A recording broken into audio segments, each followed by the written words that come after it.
Hello guys, कैसे हैं आप सभी लोग। बुक ऑफ स्पाई के एक और नए एपिसोड के साथ हाजिर हूं। तो जैसा कि लास्ट एपिसोड में हम सभी ने देखा था, सर हांगफू गू सेंतोम के ऊपर अपनी सबसे पावरफुल मूव ड्रैगन वेव को छोड़ता है, जिससे कि गू सेंतोम अपनी पंच की मदद से उसकी डायरेक्शन को चेंज कर लेता है और सर हांगफू की तरफ ही भेज देता है, जिससे टकराने के बाद सर हांगफू का किस्सा वहीं पर ही खत्म हो जाता है। और इस सब चीज को देख के ज़ूफेन बहुत ही ज्यादा घबरा जाता है। वो फिर से सोचने लगता है एब्सोल्यूट पावर का मतलब क्या है। एब्सोल्यूट पावर एक ऐसी पावर है जिसके सामने कोई भी ट्रिप्स एंड ट्रिक्स इस्तेमाल करो, लेकिन वो सभी के सभी ट्रिप्स एंड ट्रिक्स ही बेकार हो जाती है। तो फिर बड़े दिन के बाद कहानी सुनाने वाला आ जाती है। वो कहता है, जैसा कि जंगल की ताकतवर शेर कभी भी एक हिरन को पकड़ने के लिए जाल नहीं बिछाएगा, क्योंकि जंगल के राजा के रूप में एक शेर कभी भी किसी चीज को अपनी लेवल का ही नहीं सोचा और वो अपनी दृष्टि में आने वाली हर एक आदमी को खा जाता था। तो फिर इस बारे में सोचकर क्यों परेशान हो और क्यों समय बर्बाद किए। और यहाँ पर ज़ूफेन को लगा ज़ूफेन सारे के सारे 7 फैमिली को नियंत्रित कर लिया, यहाँ तक कि इंपीरियल फैमिली को भी अपनी प्लान के मुताबिक आगे चलने पर मजबूर किया। वो एक राजा जैसा व्यवहार कर रहा था, लेकिन वास्तव में ये केवल ये दर्शाता है मैं कितना ज्यादा कमजोर हूँ। तो फिर ज़ूफेन सोचने लगता है, जब तक मैं बहुत ही ज्यादा मजबूत और शक्तिशाली हो जाऊंगा तब मैं किसी भी आदमी को एक ही पल में अपने आगे झुकने पर मजबूर कर पाऊंगा। और फिर यंग सन जी की तरफ देखते हुए कहता है, यंग सन, ये सबक मैं अपने दिल से लूंगा और आपकी तुलना में आपका ये डैड बहुत ही ज्यादा छोटा पड़ता है। तो फिर गू सेंतोम ज़ूफेन की तरफ देखते हुए कहता है, डैड, क्या आप मेरे प्रशंसा कर रहे हैं? क्या आप जानते हैं ओल्बिस माउंटेन में उस बुरा आदमी भी आपका बहुत ही ज्यादा प्रशंसा कर रहा था कि मुझे आपसे बहुत कुछ सीखना है, इसीलिए मैं ज्यादा जिद्दी मत बनूं। तो फिर ज़ूफेन अपने हाथों की तरफ देखते हुए कहता है, नहीं, मुझे ही बल्कि आपसे कुछ सीखना चाहिए। मैं किसी को हराने के लिए सिर्फ अपनी साजिश रचता हूँ, लेकिन ये लाभ बाहरी चीजें हैं और इसका प्रभाव मेरे ऊपर बहुत ही कम पड़ता है। और जब बात तुम्हारी आती है तो फिर कोई भी चीज तुम्हें जंजीरों के अंदर कैद नहीं कर सकता है और तुम बड़ी तेजी से मजबूती की तरफ बढ़ सकते हो और खुद को और भी ज्यादा स्ट्रॉन्ग बना सकती हो।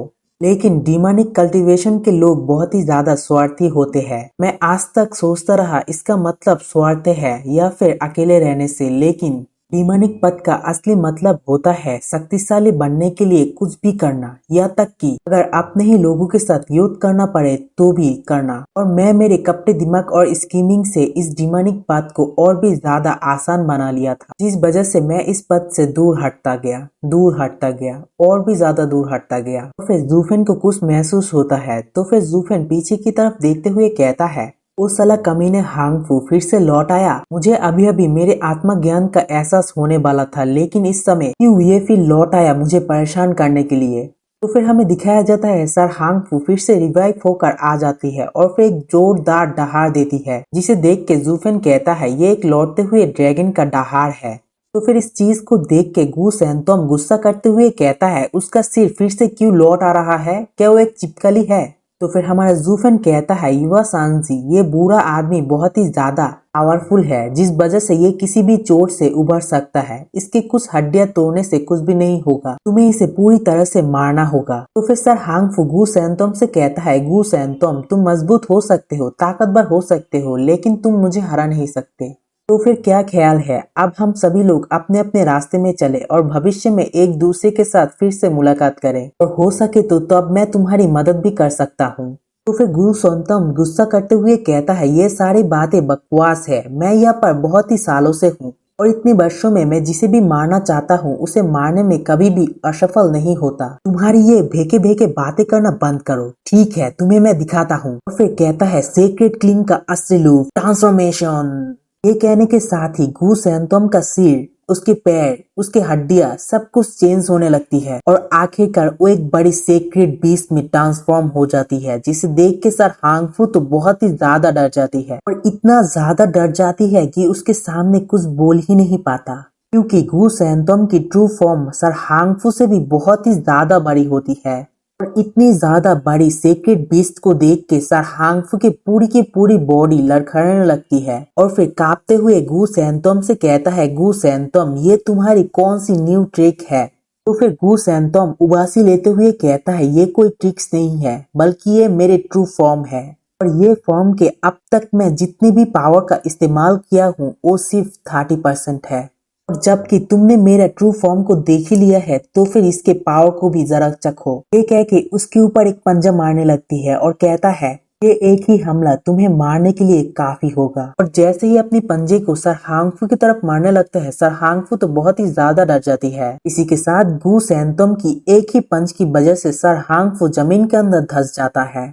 और गू सैंतोम की ये पावर इतना ज्यादा टेरिफाइंग और पावरफुल होता है, जमीन तो पूरी तरह से धंस जाता है, यहाँ तक कि जमीन के अंदर से लावा भी निकलता है। उसकी पावर की प्रेशर इतनी ज्यादा होती है कि दूर बैठे हुए हमारे जूफेन को भी फील होता है और वो भी उसकी पावर से हिट होता है। तो फिर हमें उस पूरी जंगल का सीन दिखाया जाता है जहाँ पर जगह जगह से गू सैंतोम की पावर की प्रेशर की वजह से लावा निकल रही थी। और ये सारी चीज दूर से एम्पायर की पिलर लोग भी देखते हुए कहता है वहाँ पर क्या चल रहा है और ऐसी पावर रिलीज होने की मतलब क्या है। वैसे भी ये तो उन दोनों का ही काम होगा जो कि ये सब कर रहा है, लेकिन बेहतर होगा हम सभी लोग जाकर इस चीज को अपनी आंखों से ही देख ले। तो फिर दूसरी तरफ जूफेन खड़े हुए सामने की तरफ देखता है, जहाँ पर देख के वो बहुत ही ज्यादा शॉक था क्योंकि सामने हमारी सीक्रेट बीस्ट क्लिंग को दिखाया जाता है जो कि असल में गू सैंतोम था। तो फिर उसकी पावर को महसूस करते हुए कहता है तो फिर ये ही असली क्लिंग की लेग की पावर है, ये वाकई में 10 प्राचीन एम्पायर के जैसा पावरफुल होने के योग्य है। तो फिर दूसरी तरफ क्लिंग हंसते हुए कहता है देखते हैं इस बार तुम बच पाते हो या फिर नहीं। और जैसे ही अपने पैर को उठाता है, सर हांगफू तो जमीन के अंदर पूरी तरह से धंस चुका था। और तभी सर हांगफू अपनी आंखें खोलता है, जिसे देख के तो क्लिंग भी बहुत ही ज्यादा शॉक था। तो फिर बहुत ही हैरान भरी नजरों से उससे पूछता है क्या तुम जिंदा हो, लेकिन ये कैसे।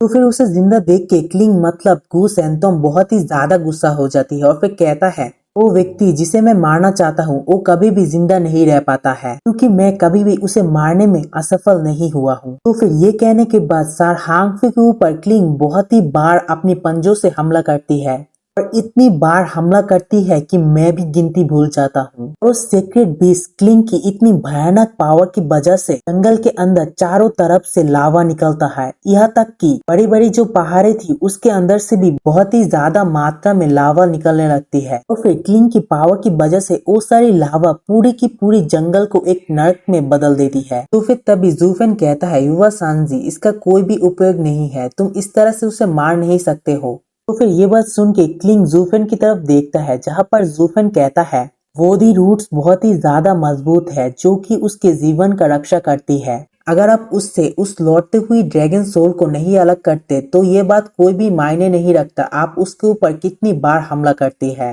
क्योंकि तब आपके हमला करने के बावजूद भी वो एक ही सांस में बच जाएगा। तो फिर गू सैंतोम जूफेन से कहता है तो फिर मैं अब क्या करूं, मैं उसे मारना चाहता हूँ लेकिन नहीं मार पा रहा हूँ। मेरे इस 300 साल के जिंदगी में कभी भी ऐसा नहीं हुआ, मैं तो अब पागल होते जा रहा हूँ। तो फिर जूफेन उसके पास जाते हुए कहता है चिंता मत करो, मुझे भी वही चीज मिला है जो कि इसके पास है और मैं उन 8 ड्रैगन आत्माओं से भी बहुत ज्यादा क्रोधित हूँ। बेशक मैं उसे पूरी तरह से कंट्रोल कर सकता हूँ। तो फिर हमें उस जमीन का सीन दिखाया जाता है जहाँ पर हांगफू तियानु के ऊपर क्लिंग लगातार बहुत ही ज्यादा बार अपनी पंजे को मार रहा था, लेकिन सर हांगफू उससे बाहर निकलते हुए हंसते हुए कहता है बेशक मैं बहुत ही ज्यादा ताकतवर और अमर हूँ, तुम इसके बारे में कुछ भी नहीं कर पाओगे। तो फिर जैसे ही सर हांगफू मलबे के अंदर से बाहर निकल आता है तभी गू सैंतोम फिर से उसके ऊपर एक क्ला मार देती है और फिर उससे कहता है अपना मुंह बंद रहो, तुम मेरे सामने एक चींटी के बराबर हो। तो फिर सर हांगफू क्लिंग के पैरों तले दबा रहने के बावजूद हंसते हुए कहता है जूफेन अब तो तुम दोनों अगर एक साथ भी मेरे ऊपर हमला करो तो भी तुम लोग मुझे नहीं हरा पाओगे। तो फिर ये बात सुन के गू सैंतोम थोड़ा और जोर लगाता है, जिसे सर हांगफू कहता है दर्द हो रहा है, दर्द हो रहा है, हा हा हा हा। तो फिर तभी जूफेन उसके पास आते हुए कहता है बूढ़े आदमी इतनी भी ज्यादा खुश मत हो, तुम तो बहुत ही जल्दी खुश हो जाते हो। 9 ड्रैगन वच बॉडी असल में एक 8 रैंक का मार्शल आर्ट है और जबकि तुम्हारे पास सारे 9 ड्रैगन नहीं है, इसीलिए तुम इस दुनिया में अभी भी अजय होने के योग्य नहीं हो और ये चीज अजय होने से कोसों दूर है। इसके अलावा मैंने तुम्हें ठीक करने का एक उपाय पहले से ही सोच लिया है, हा हा हा। इसी के साथ ये वाला वीडियो यहीं पर एंड होता है। नेक्स्ट वीडियो अगले हफ्ते को आएंगे, तब तक के लिए मेरे चैनल को क्या करना है सब्सक्राइब कर दो।